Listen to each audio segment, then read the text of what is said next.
खबर जिसने हिला दिया। बीजेपी वाले बेवकूफ़ी कर रहे हैं, देश के अंदर भी और प्रदेश के अंदर भी।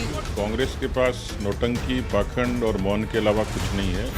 खबर जिसने असर किया। 5 दिन से लगातार यहाँ पर आ रहा हूँ और यहाँ पर डीएपी नहीं दे रहे लोग।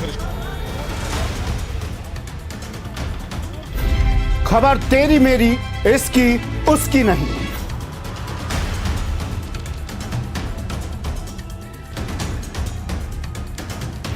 खबर जिसमें मैं नहीं, हम हैं। खबर में दम है। स्वागत है आप सभी का। आपके साथ मैं हूं स्वप्निल। अगले आधे घंटे में बात होगी हर उस क्षेत्र की जिससे जुड़े हैं हम। कच्ची पगडंडियों की हलचलों से लेकर पक्की सियासत की गलियों तक। तो चलिए शुरू करते हैं। खबर में दम है।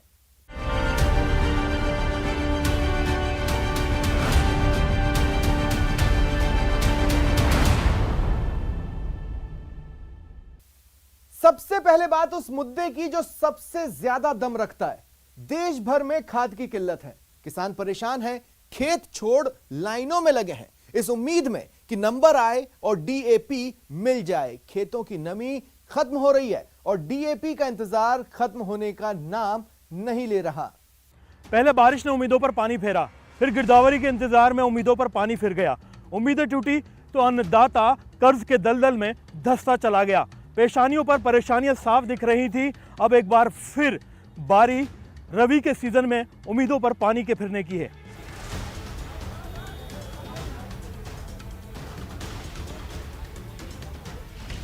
रबी सीजन में खाद की किल्लत, डीएपी का टोटा, लाइन में किसान रोता, कतार में किसान, कौन सुनेगा फरियाद।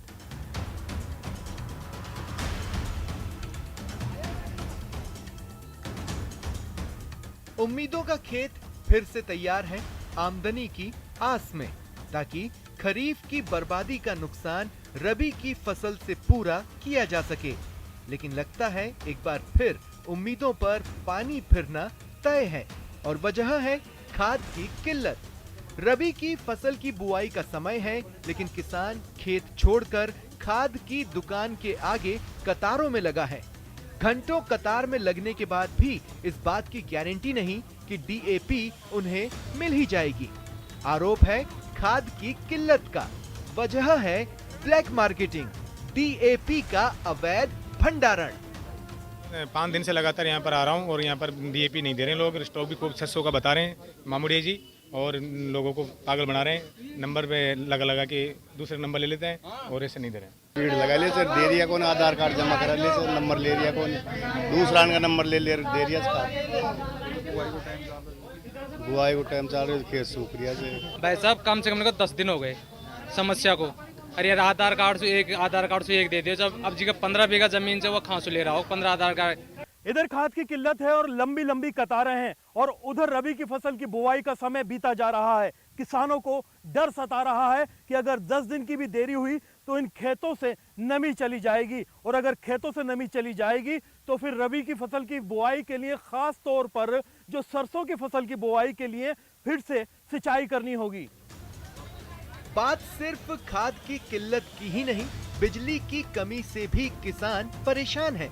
किसानों का कहना है कि अभी गांव में 2 से 3 घंटे ही बिजली मिल रही है, जबकि जरूरत 8 घंटे बिजली की है। जो इस वक्त कटौती चल रही है उससे किसानों को बहुत नुकसान है, क्योंकि आगामी फसल की तैयारी करने के लिए किसान को पड़ेवा करना पड़ता है। दूसरी बात यह है कि जिन लोगों ने सब्जियां बो रखी हैं और उनको पर्याप्त मात्रा में पानी नहीं मिलने की वजह से लोगों की सब्जियां खराब हो रही हैं, और आगामी फसल का रकबा भी बिजली की कमी के कारण एकदम कम हो जाएगा। फसल लहलहाने के लिए खाद जरूरी है, लेकिन प्रदेश में डीएपी का संकट है। इस पूरे मामले के अंदर अगर देखा जाए तो सियासत को भरपूर खाद मिल रही है। राज्य सरकार केंद्र के पाले में गेंद डाल रही है, तो केंद्र सरकार राज्य को ही इस पूरी खाद किल्लत के लिए जिम्मेदार बता रही है।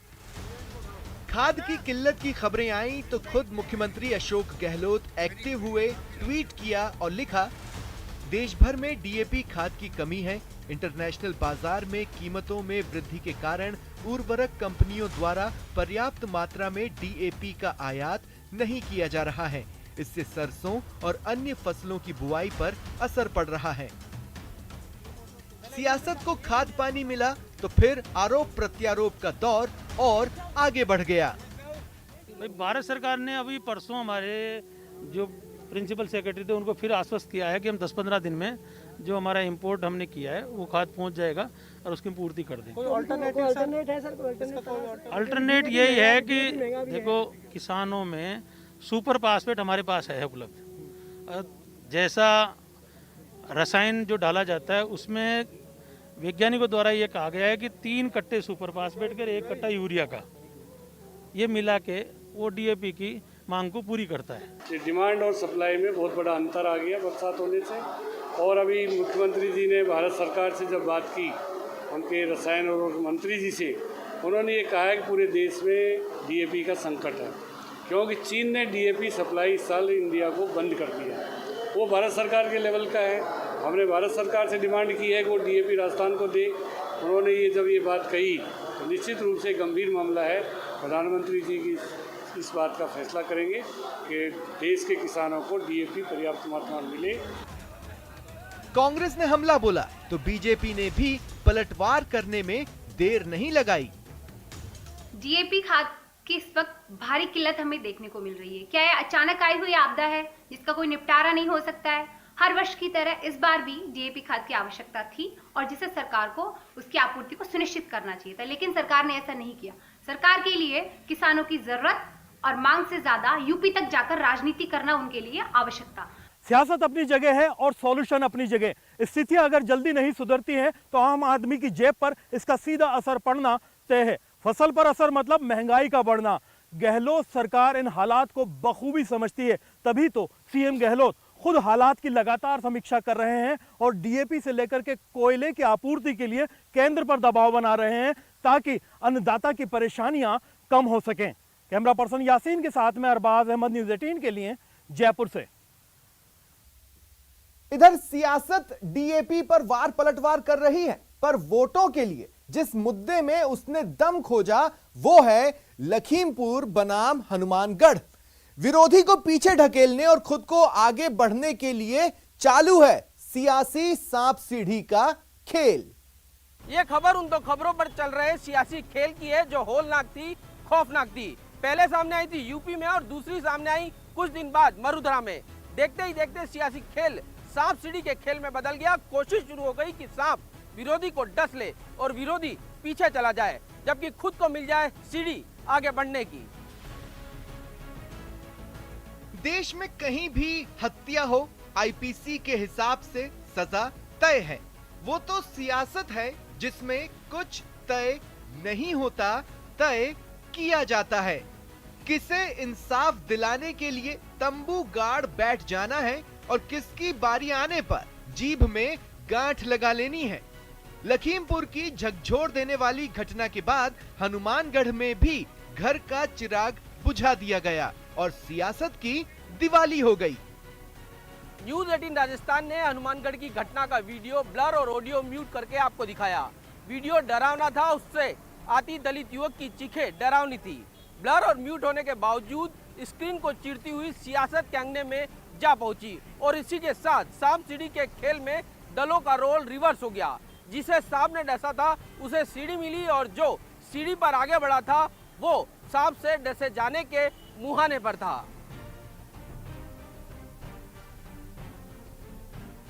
रोल रिवर्स हो चुका था। अब गला फाड़कर बीजेपी चिल्ला रही थी, उधर कांग्रेस चीख चिल्लाकर मौन व्रत का रास्ता पकड़ चुकी थी। दांव पर था सियासी फायदा। बीजेपी चाहती थी जैसे लखीमपुर ने उन्हें झुलसाया, हनुमानगढ़ वही दिन कांग्रेस को भी दिखाए। लिहाजा बीजेपी राहुल प्रियंका गांधी के यूपी में कथित पॉलिटिकल टूरिज्म की गोटी हाथ में लेकर मरुधरा की बिसात में आकर खेलने को कहने लगी। जुबानी हथियार बने पाखंड और नौटंकी जैसे शब्द। कांग्रेस के पास नौटंकी, पाखंड और मौन के अलावा कुछ नहीं है। ज़मीनी तौर पर उनको मैं मानता हूं लखीमपुर में घटना हुई, लेकिन राजस्थान में कृष्णा वाल्मीकि की मॉब लिंचिंग का जवाब है क्या उनके पास? या अलवर के हरीश जाटव की जो हत्या हुई उसका जवाब है क्या? और केवल एक नहीं, अनेकों ऐसी घटनाएं हुई हैं।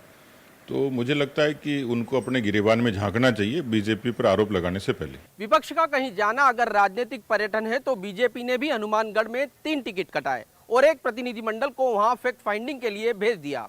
राष्ट्रीय अनुसूचित जाति आयोग ने भी मामले में संज्ञान लिया है। बीजेपी के दिग्गज चेहरे इस कोशिश में जुट गए कि इस बार सांप कांग्रेस को डसे और उन्हें सीढ़ी मिले फ्रंट फुट पर आने की।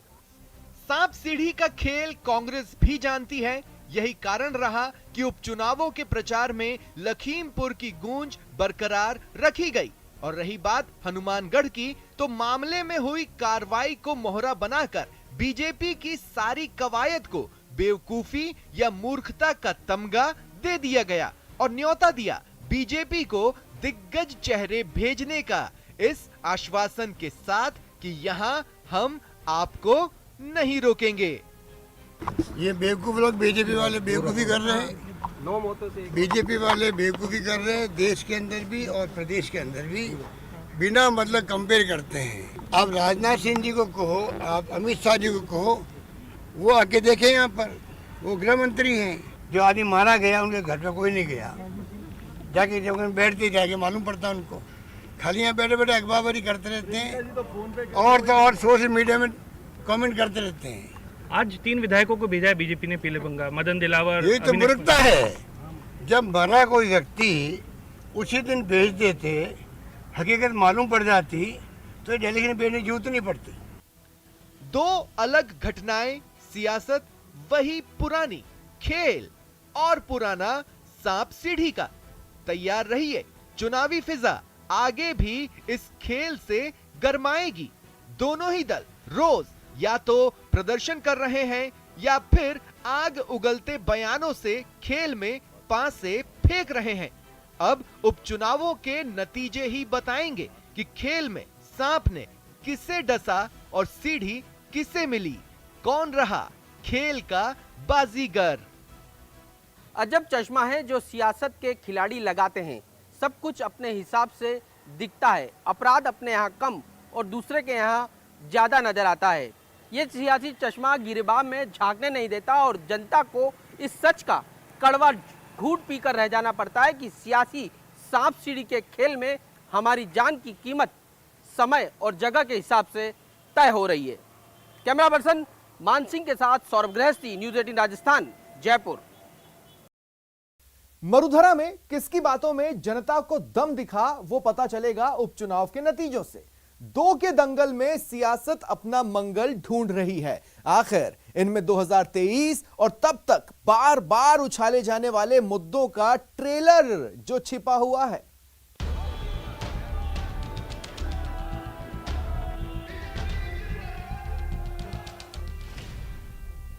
धरियावद में किसका फहराएगा ध्वज, कौन बनेगा वल्लभ नगर का विजेता, 2 का दंगल किसका होगा मंगल।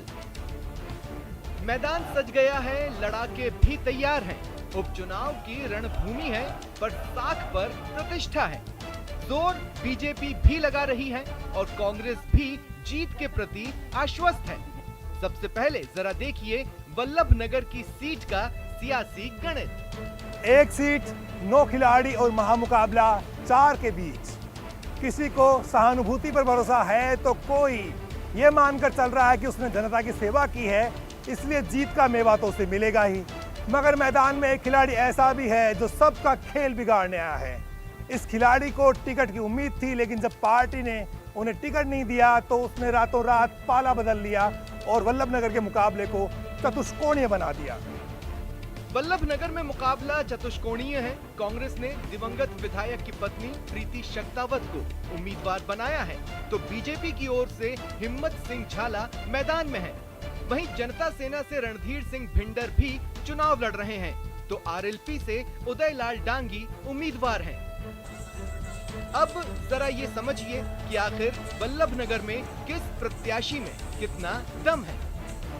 प्रीति शक्तावत कांग्रेस की उम्मीदवार हैं। प्रीति शक्तावत को सहानुभूति की लहर पर भरोसा है। गहलोत सरकार होने का पूरा फायदा भी है। शक्तावत खानदान की राजनीतिक विरासत को आगे बढ़ाने की जिम्मेदारी है। उनके ससुर गुलाब सिंह शक्तावत ने 6 बार वल्लभनगर की नुमाइंदगी की। उनके पति गजेंद्र शक्तावत 2 बार चुनाव जीते। गजेंद्र शक्तावत के निधन के बाद कांग्रेस ने प्रीति को उम्मीदवार बनाया। हिम्मत सिंह झाला बीजेपी के उम्मीदवार हैं, समाज सेवी हैं और चुनावी मैदान में नए हैं। सिक्योरिटी एजेंसी के कारोबार से जुड़े हैं। हर गांव से 5 लोगों को अपनी ही एजेंसी में रोजगार दे रखा है। कोरोना काल में जरूरतमंदों तक ऑक्सीजन और खाना पहुंचाया। चित्तौड़गढ़ सांसद सीपी जोशी के करीबी हैं। रणधीर सिंह भिंडर जनता सेना के उम्मीदवार हैं। रणधीर सिंह भिंडर 2 बार विधायक रह चुके हैं, एक बार बीजेपी से तो दूसरी बार खुद की पार्टी जनता सेना से।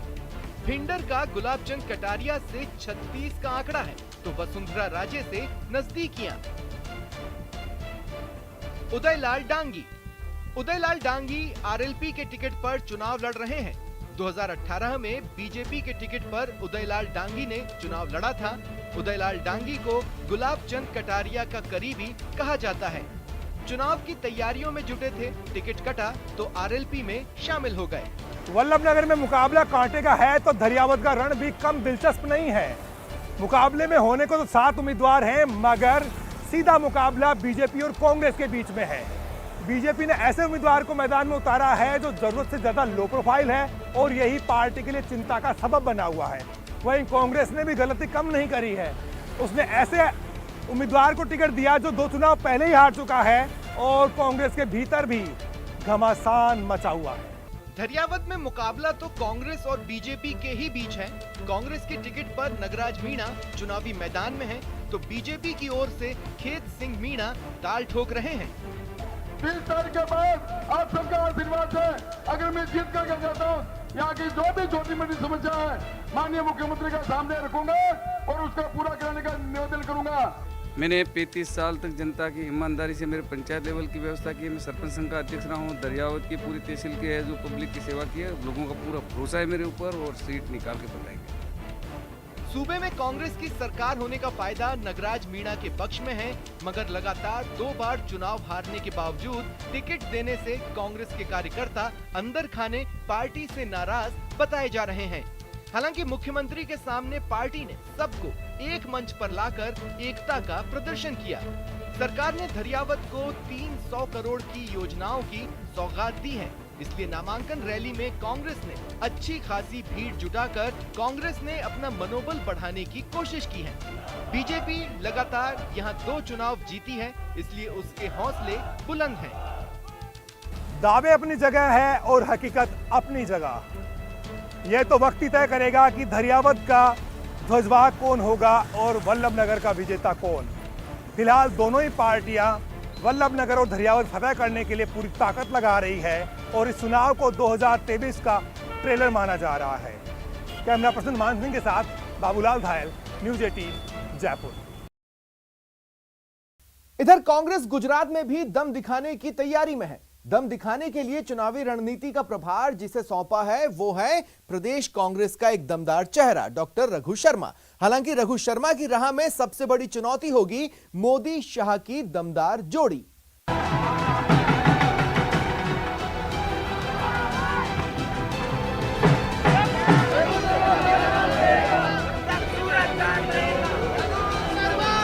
साल 2017 याद है जब अशोक गहलोत को गुजरात के प्रभारी पद की जिम्मेदारी दी गई। मोदी शाह के गढ़ में सरकार तो नहीं बना पाए, लेकिन बीजेपी को नाको चने चबवा दिए। गुजरात में कांग्रेस मजबूत हुई। अब 4 साल बाद सीएम गहलोत के करीबी डॉक्टर रघु शर्मा को गुजरात की जिम्मेदारी दी गई है। प्रभारी का पद मिला तो कांग्रेस में डॉक्टर रघु शर्मा का कद भी बढ़ा। कद बढ़ा, मिली बड़ी जिम्मेदारी, पद मिला, अब आगे बड़ी चुनौती। मोदी शाह के गढ़ में रघु शर्मा को कमान। जिम्मेदारी बढ़ी है, भरोसा भी बढ़ा है। कोरोना काल में बेहतर काम का इनाम मिला है। देश दुनिया ने राजस्थान के जिस मॉडल की तारीफ की, उसे लागू करने वाले प्रदेश के चिकित्सा मंत्री रघु शर्मा ही थे। रघु शर्मा के काम के प्रति समर्पण को लेकर खुद मुख्यमंत्री अशोक गहलोत भी उनकी पीठ थपथपा चुके हैं।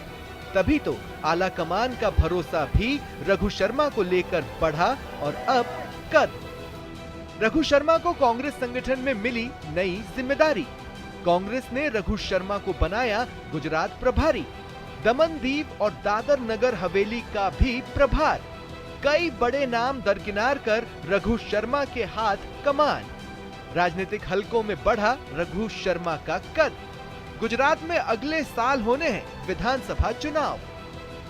ये पद इसलिए भी खास है क्योंकि सीएम गहलोत के करीबी रघु शर्मा को एआईसीसी सचिव या राष्ट्रीय महासचिव बनाए बिना ही इस पद पर नियुक्ति दी गई है। इससे पहले साल 2017 के चुनाव में सीएम गहलोत खुद गुजरात के प्रभारी थे। अब रघु शर्मा को इस पद पर बिठाया गया है। राजीव सातव के निधन के बाद से 5 महीने से गुजरात के प्रभारी का पद खाली चल रहा था। रघु शर्मा भी बड़ी जिम्मेदारी को बखूबी समझते हैं।